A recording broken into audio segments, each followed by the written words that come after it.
dirahmati Allah Subhanahu wa Ta'ala, apa saja cara agar kita dapat meraih rahmat Allah Ta'ala dengan wasilah perantara Al-Quran? 6 kata yang akan diuraikan dari huruf-huruf pada kata rahmat, yaitu R, A, H, M, A, dan T. Kita telah bahas dalam video sebelumnya, yaitu huruf R, untuk awal kata dari rahmat, yang mewakili makna dari kata rid, atau tilawah, alias membacanya, membaca dengan cara Nabi, yaitu, membaca sekaligus menghafalkannya sebagai cara sunnah terbaik, dalam membaca Quran, sesuai cara Nabi Shallallahu Alaihi Wasallam dalam beramal. Semoga Allah mudahkan segala usaha kita untuk mendekatkan diri kepadanya. Amin. Selanjutnya, kedua. Ada huruf A, huruf kedua dari kata rahmat, setelah huruf R, yang telah kita bahas sebelumnya. Apa maksudnya dari huruf A? A ini mewakili awal kata dari kata akal. Ya, akal dibutuhkan untuk mendapatkan rahmatnya Al-Quran, karena kita harus memahami Al-Quran dengan akal, memikirkan isinya agar Al-Quran menjadi petunjuk kehidupan ini. Kita harus mentafakuri isi Al-Quran sehingga kita paham dan tahu ke arah mana jalan kehidupan yang benar. Jadi, kita jangan hanya bisa membacanya, tapi juga kita harus mengerti isinya. Dengan mengerti isinya maka kita pasti tahu, apa saja yang Allah Ta'ala mau atas hidup kita ini, sebab Allah lah yang menciptakan kita manusia, dan Quran diciptakan Allah Ta'ala untuk menjadi panduan kehidupan yang harus dipahami. Kita harus paham, apa saja perintahnya, dan apa pula larangan-larangannya, agar selamat dalam kehidupan di dunia yang penuh dengan tipu daya ini. Sahabat Quran yang dirahmati Allah, di dalam Al-Quran ada ilmu pengetahuan, yang menjelaskan tentang penciptaan langit dan bumi, serta fenomena-fenomena detail di dalamnya. Di dalamnya juga ada petunjuk kehidupan yang sempurna, sehingga benar dan salah bisa dipahami, dengan jelas dan tegas. Benar dan salah bukan karena pikiran kita, tapi karena penjelasan Al-Quran sebagai huda atau petunjuk. Allah Subhanahu wa Ta'ala berfirman, A'udzu billahi minal syaitanir rajim.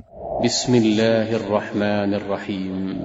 Alif Lam Mim. Dzalikal kitabu la raib fihi hudan lil muttaqin. الذين يؤمنون بالغيب ويقيمون الصلاة ومما رزقناهم ينفقون. Kitab Al-Quran ini, tidak ada keraguan padanya, petunjuk bagi mereka yang bertakwa. Yaitu, orang-orang yang beriman pada yang gaib, menegakkan sholat, dan menginfakkan sebagian rezeki, yang kami anugerahkan kepada mereka. Surat Al-Baqarah, surat kedua, ayat yang kedua dan ketiga. Jadi, bagaimana mungkin Al-Quran bisa menjadi petunjuk, jika kita tidak paham isinya? Ibaratnya, punya peta, tapi tidak bisa melihat karena buta, tentu peta ini tidak akan berfungsi sebagaimana mestinya.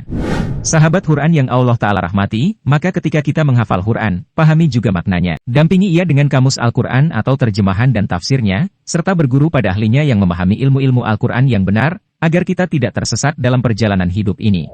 Sahabat Quran yang dirahmati Allah, jika kita menjadi sahabatnya, maka Al-Quran akan selalu mendampingi kehidupan kita sahabatnya, dan menjadi teman yang akan menuntun jalan ini agar tidak salah arah dan tersesat. Karena Quran menceritakan sebagian berita masa depan yang pasti. Ada surga, ada neraka, ada hari kiamat, ada kematian, dan ada hari pembalasan. Sebagian berita yang gaib ada di dalamnya, yang pasti benar adanya.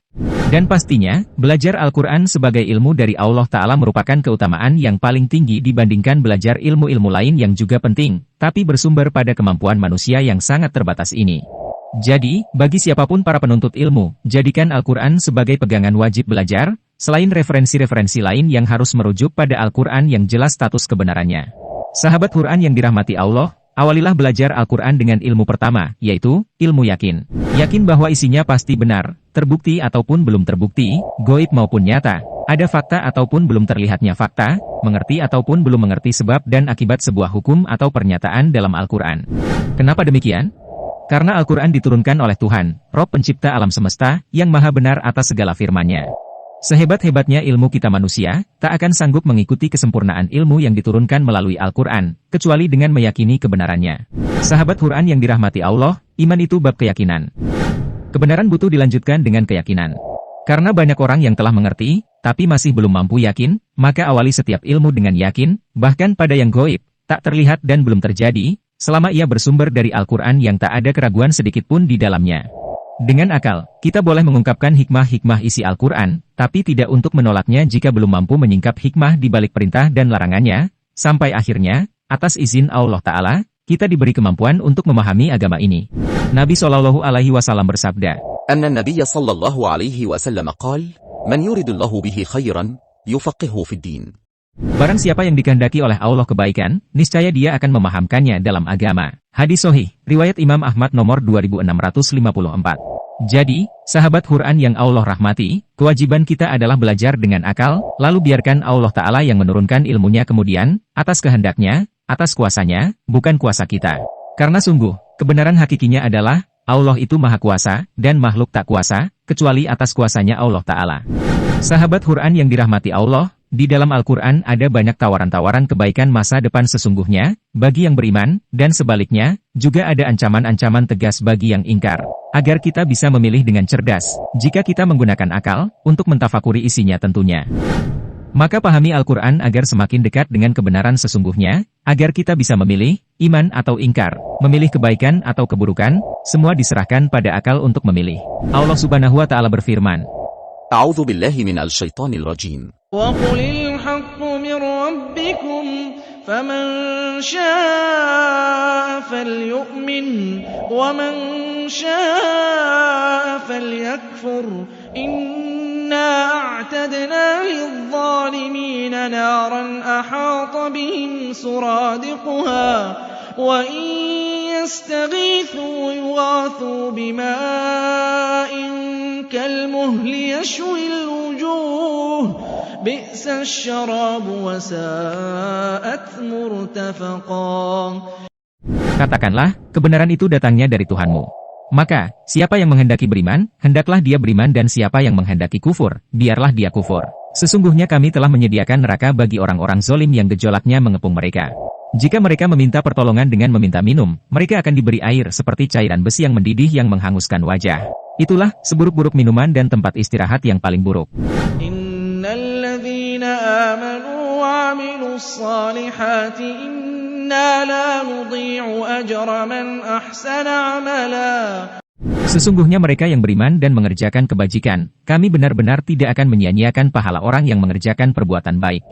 Ulaika lahum jannatu 'adnin tajri min tahtihimul anhar yuhallawna fiha min asawira min dhahab wa yalbasuna thiyaban khudran min sundusin wa istabraq وَيَلْبَسُونَ ثِيَابًا خُضْرًا مِّن سُندُسٍ وَإِسْتَبْرَقٍ مُّتَّكِئِينَ فِيهَا عَلَى الْأَرَائِكِ نِعْمَ الثَّوَابُ وَحَسُنَتْ مُرْتَفَقًا. Mereka itulah yang memperoleh surga yang mengalir di bawahnya sungai-sungai. Dalam surga itu, mereka diberi hiasan gelang emas dan mereka memakai pakaian hijau dari sutra halus dan sutra tebal. Mereka duduk-duduk sambil bersandar di atas dipan-dipan yang indah. Itulah sebaik-baik pahala dan tempat istirahat yang indah. Surat Al-Kahfi, surat 18, ayat 28 sampai dengan ayat 30. Alhamdulillah wa syukurillah, Allah Ta'ala memberi karunia software akal di dalam hardware otak manusia yang sangat fantastis.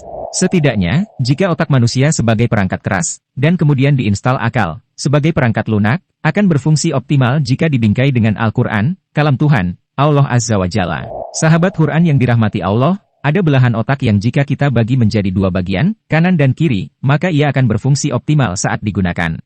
Sebut saja otak kanan dan otak kiri. Otak kanan berperan utama dalam menyimpan data, atau menghafal, sedangkan otak kiri berperan utama dalam memproses data, atau berpikir. Otak kanan ini Allah berikan kemampuan yang sangat hebat dalam menyimpan data, atau menghafal atau mengingat. Dan ia mampu menyimpan data yang sangat besar sekali. Mungkin sahabat Quran pernah ingat sebuah peristiwa yang terjadi puluhan tahun yang lalu? Bahkan, ingat betul tempat dan kejadian persisnya, dan terbayang jelas kejadian itu, padahal sudah terjadi puluhan tahun lamanya. Atau, mungkin juga masih ingat kata-kata atau pernyataan seseorang yang sangat membekas, hingga tak terlupakan hingga saat ini, baik itu pernyataan yang positif, ataupun yang negatif. Itulah salah satu bukti nyata, kemampuan otak kanan kita dalam menyimpan data atau memori. Bayangkan jika kemampuan ini kita gunakan untuk menyimpan data penting, seperti kalimat-kalimat indah dan bermakna dalam Al-Quran. Insya Allah pasti bisa, asalkan kita berlatih mengaktifasi ulang kemampuan otak kanan kita. Kenapa harus diaktifasi ulang? Karena, dalam sejarah penciptaan manusia dan pertumbuhannya, ada salah satu fenomena unik yang terjadi, bahwa sains telah mempelajari atas perbedaan pertumbuhan kemampuan otak dari usia demi usia. Ditemukan fakta bahwa otak kanan pada manusia tumbuh dan berkembang optimal dan tumbuh kembang lebih cepat dari otak kirinya, sejak kelahirannya sampai usia sekitar 15 tahun. Setelah usia 15 tahun inilah, barulah otak kiri berkembang makin pesat, menyusul pertumbuhan dan perkembangan otak kanan, sesuai dengan kebutuhan akan kehidupan dan penghidupan manusia. Dan di atas usia 15 tahun inilah, otak kiri mulai dominan dan lebih aktif dibandingkan penggunaan fungsi otak kanan dalam merekam. Maka kemampuan otak kanan dewasa pun otomatis menurun pada bagian kerja merekam atau menghafal sesuatu. Jadi, wajar jika anak-anak sampai usia 15 tahun atau SMP sangat optimal jika masa tersebut digunakan untuk program-program hafalan, terutama hafalan Al-Quran. Namun, kelemahan mereka, pemahaman akan makna cenderung lebih lemah daripada orang-orang dewasa. Tapi, walau bagaimanapun juga yang terbaik adalah saat anak-anak, gunakan masanya untuk menghafal Al-Quran dan kemudian mendalaminya saat dewasa, sehingga otak kanan dan kiri akan berpadu sinergi dalam mentafakuri Al-Quran. Lalu, bagaimana dengan kita yang telah dewasa? Atau bahkan lansia? Masihkah ada harapan? Tentu saja, selama Allah Ta'ala masih memberikan kesempatan hidup, selalu ada asa dan harapan. Yang penting kita mau berjuang. Poinnya adalah, bahwa kita semua diberikan akal sebagai software dan otak sebagai hardware. Yang dilakukan terkait dengan ilmu Quran adalah, sibukkan keduanya agar digunakan aktif dalam mempelajari Al-Quran, baik itu menghafalnya atau mentafakurinya, agar otak kanan dan kiri berfungsi optimal. Jika kita, sebagai orang dewasa banyak berlatih, maka otak kanan dan kiri kita akan terus aktif, sehingga terjawab sudah, mengapa para penghafal Quran tidak ada yang pikun saat kematiannya datang. Dan juga, jika pun terasa berat dalam amalan ini, sunnatullahnya, ia akan dapat ganjaran yang lebih, dibandingkan mereka yang melakukan amalan lebih mudah dan ringan. Nabi bersabda, عن عائشة عن النبي صلى الله عليه وسلم قال dari Aisyah radhiyallahu anha, berkata Nabi sallallahu alaihi wasallam, الذي يقرأ القرآن وهو ماهر به مع السفرة الكرام البررة. orang yang membaca Al-Quran dan ia pandai membacanya maka ia bersama para malaikat yang mulia. والذي يقرأه وهو يشتد عليه فله أجران. Dan orang yang membaca Al-Quran sedangkan ia mengalami kesulitan dalam membacanya maka baginya 2 pahala. Hadis Sahih, riwayat Imam Abu Daud, nomor 1242. Sahabat Quran yang dirahmati Allah, jadi, beruntunglah siapapun yang masih terus berjuang untuk belajar Al-Quran, menggunakan akalnya untuk ilmu yang pasti kebenarannya, pasti ganjaran pahalanya, pasti nilainya di hadapan Allah Subhanahu wa Ta'ala, walaupun terasa sulit dan berat, karena ganjaran Allah Ta'ala justru akan berlipat ganda, karena usaha yang sungguh-sungguh dan istiqomah. Sahabat Quran yang dirahmati Allah, marilah kita isi akhir-akhir masa usia kita ini dengan sesuatu yang bernilai di hadapan Allah Subhanahu wa Ta'ala. Bersyukur kita, karena masih diberi kesempatan dan kemampuan untuk menggunakan karunia akal yang berharga ini. Semoga dengan terus menggunakan akal untuk mempelajari Al-Quran, Allah Ta'ala akan menurunkan rahmat-Nya pada kita semua. Amin. Selanjutnya, silahkan ikuti kajian berikut untuk pembahasan uraian huruf H untuk huruf ketiga dari kata rahmat. Semoga Allah Subhanahu wa Ta'ala rahmati kita semua.